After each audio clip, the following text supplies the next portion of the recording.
Hello students, देखिए board पे एक न्यूमेरिकल है आपके सामने और आपको ये देखना है ये न्यूमेरिकल किस चैप्टर से है।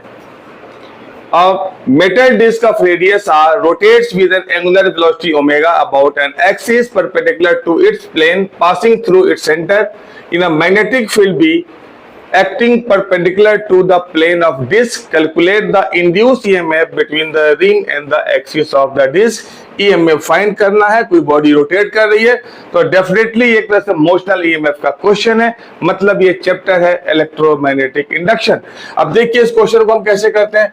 सबसे पहले क्या है, अब metal disc of radius R, तो हमने एक मेटल डिस्क यहाँ पे बनाया, यहाँ पे आपके सामने, जिसका रेडियस कितना है, आर इज द रेडियस, और ये जो इसका एक्सिस है।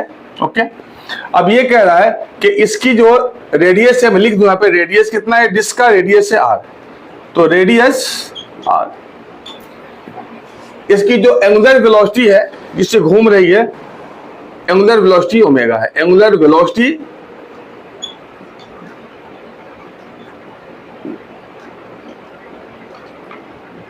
ओमेगा, और कुछ मैग्नेटिक फील्ड दिया हुआ है B.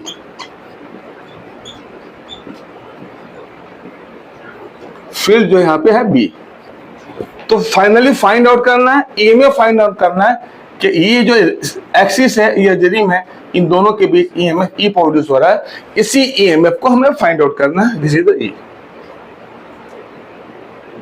Equal to question mark. अब जो मैग्नेटिक फील्ड है, इतना पता है कि वो प्लेन ऑफ द डिस्क में परपेंडिकुलर है, ये पता नहीं है कि इनवर्ट से कि आउटवर्ड से, लेकिन हम चलिए इनवर्ट ले लेते हैं, लेकिन ये नहीं दिया हुआ है कि इनवर्ट से कि आउटवर्ड से, लेकिन दोनों कंडीशन में ईएमएफ का मैग्नीट्यूड सेम होगा। ये और बात है कि direction of the EMF same होगा, डायरेक्शन ऑफ द करंट अलग अलग होगा। अब जरा ये देखिए सबसे पहले कि क्या गिवन है इसमें, तो क्या निकालना है। सबसे पहले हम एरिया निकालेंगे, area pi R square. Without flux change तो हम निकाल नहीं सकते हैं, तो अगर पूरा जो है ऐसे ऐसे पूरा का पूरा एक चक्कर लगा देता है तो एरिया पाई आर स्क्वायर है। तो इसमें जो फ्लक्स है वो कितना होगा, बी ए, और यहां पे cos theta, B and area pi R square cos 0। एक सवाल उठता है, फिर आप पूछेंगे सर यहाँ तो परपेंडिकुलर है, 90 डिग्री पे है, आपने थीटा कैसे 0 ले लिया। तो बेटा ये जो है बी और ए, जो थीटा है बी और ए के बीच एंगल है, ए हमारा एरिया वेक्टर है। तो अगर ये देखिए ये हमारा डिस्क है, ये डिस्क, ये आपके तरफ शो कर रहा हूं, या ऐसे शो करो, देखिए डिस्क ये ऐसे ऐसे घूम रहा है, तो ये एक्सिस पेन और जो रिंग है, इसके दोनों के बीच ईएमएफ निकालना है। अब कोई भी हम ले लें, सपोज करो ये है, या ऐसे किसी भी जिसको, ये रेड पेन मैग्नेटिक फील्ड है, ये ऐसे जा रहा है, तो ये जो है एरिया वेक्टर के क्या होगा, पैरेलल होगा, क्योंकि एरिया वेक्टर प्लेन पे परपेंडिकुलर होता है, तो एरिया वेक्टर के पैरेलल और प्लेन पे 90 डिग्री। और ये जो ए और बीच के जो एंगल है वो एरिया पे नहीं बल्कि एरिया वेक्टर पे है। तो याद रखिएगा जब भी एरिया से कुछ भी अगर एंगल बनाता है तो हम उसे 90 माइनस डेड कर देते हैं। तो यहाँ पे एरिया से बना रहा है 90 डिग्री, तो 90 माइनस 90 0। अगर एरिया से बनाता है 30 डिग्री, तो 90 माइनस 30 60। हमें जो लेना है एंगल, वो उस पर क्या लेना, एरिया वेक्टर से लेना है, that is also known as perpendicular to the plane of the coil. तो होप ये चीज आपको समझ में आ गई होगी। अब अगर फ्लक्स की बात, फ्लक्स हमने निकाल लिया, तो ईएमएफ क्या होता है, फ्लक्स बाई टाइम। लेकिन टाइम हम यहाँ पे क्या ले रहे हैं, टाइम पीरियड ले रहे हैं। क्यों हम टाइम पीरियड ले रहे हैं, कि हमारा डिस्क कंप्लीट एक चक्कर लगा रहा है, पूरा एरिया ले रहा है पाई आर स्क्वायर, पूरा सर्किल का एरिया ले रहा है, डिस्क का एरिया ले रहा है। ऐसा नहीं है कि सेमी सर्किल या क्वार्टर सर्किल का ले रहा है, इसलिए इस कंडीशन में हमें पूरा का पूरा टाइम पीरियड लेना पड़ेगा। अभी हमारा कितना हो गया, बी cos 01 होता है, आप सबको पता है, B pi R square by T. अब एक क्वेश्चन उठता है कि जब भी आप सॉल्यूशन निकालें तो जो वैल्यूज दिए हुए हैं उस वैल्यूज के फॉर्म में, तो आपके पास रेडियस दिया हुआ है मैग्नेटिक फील्ड दिया हुआ है और शायद ओमेगा दिया हुआ है, एंगुलर वेलोसिटी ओमेगा। तो answer must be in terms of R, omega and B. लेकिन यहाँ पे आर है, ओमेगा है, आर है, ओमेगा है, बी है, लेकिन यहाँ पे जो आंसर है यहाँ पे टाइम पीरियड के फॉर्म में आ रहा है, तो हमारा आंसर टाइम पीरियड के फॉर्म में नहीं होना चाहिए। फिर क्या करेंगे हम, टाइम पीरियड को देखिए हम कैसे कन्वर्ट करते हैं।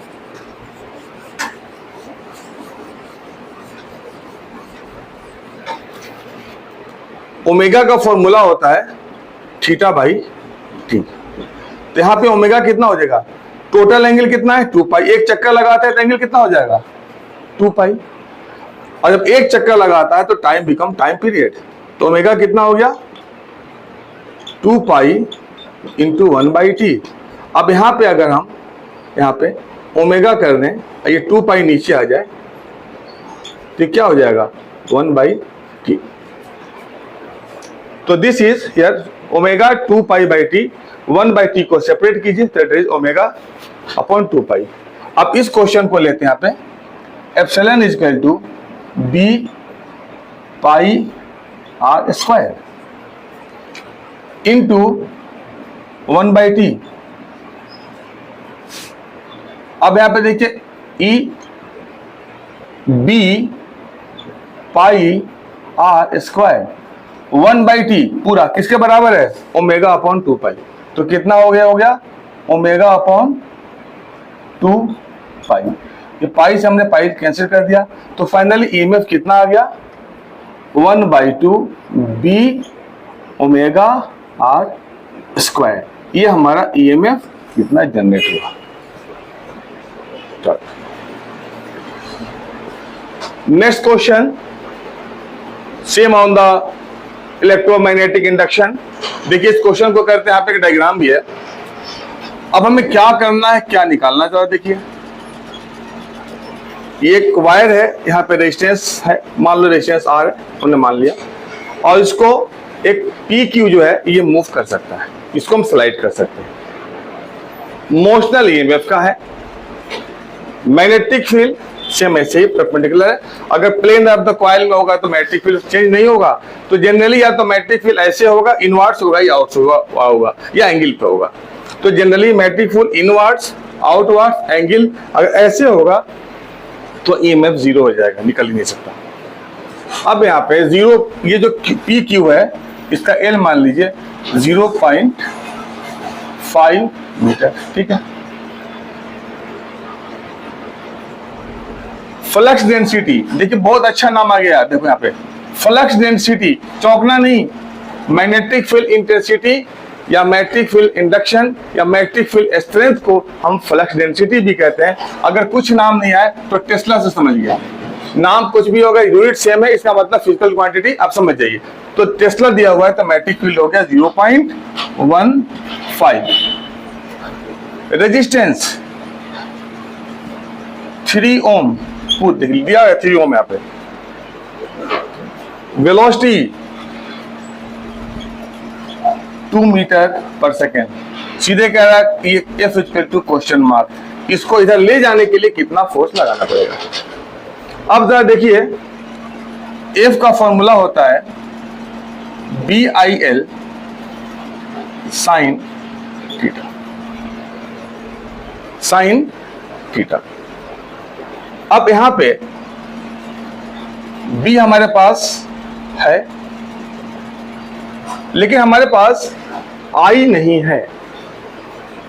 तो देखिए हम क्या करते हैं, अगर हम E की बात करें, E तो E हमारा कितना होगा B कट और L और वेलोसिटी, E निकल गया हमारा यहां पर E, और I कितना होगा E अपॉन R, इसलिए हमारा I हो गया BLV अपॉन R। तो ये हमारा E and this is the I, okay. अब इस फिगर की रिक्वायरमेंट नहीं है, हम हटा देते हैं।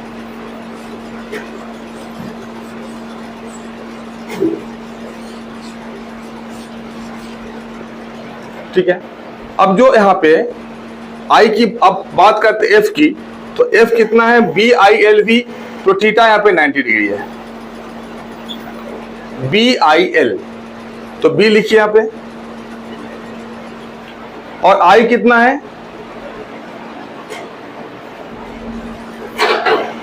BLV,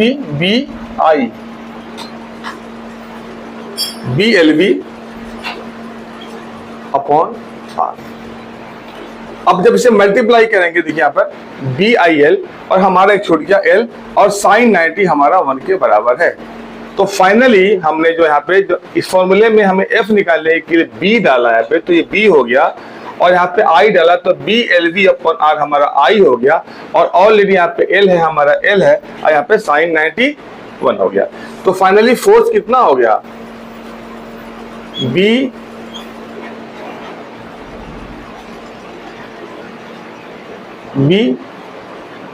फिर कट कर दिया B square LV upon R। अब एक चीज आपको ध्यान में रखना है, अगर आपको फोर्स का फॉर्मूला याद है B square L square V by R, अगर ये फॉर्मूला आपको याद है by heart B square L square V square by R, तो ये पूरे प्रोसेस करने की जरूरत नहीं है, आप डायरेक्ट इस फॉर्मूला को लगा सकते हैं फोर्स के। अब वैल्यूज देखिए यहाँ पे, B magnetic field 0.15, L square, ये L है हमारा 0.5 स्क्वायर, वेलोसिटी 2 मीटर पर सेकेंड, एंड रेडियस 3, F। अब इसको हम कैलकुलेट करेंगे, it will come 0.00375 Newton. तो hope that you have got this thing. If you know this formula, अगर ये फॉर्मूला इस्तेमाल है तो इतने स्टेप काफी है, अगर फॉर्मूला नहीं आते तो पूरे के पूरे स्टेप करेंगे। Have a good time.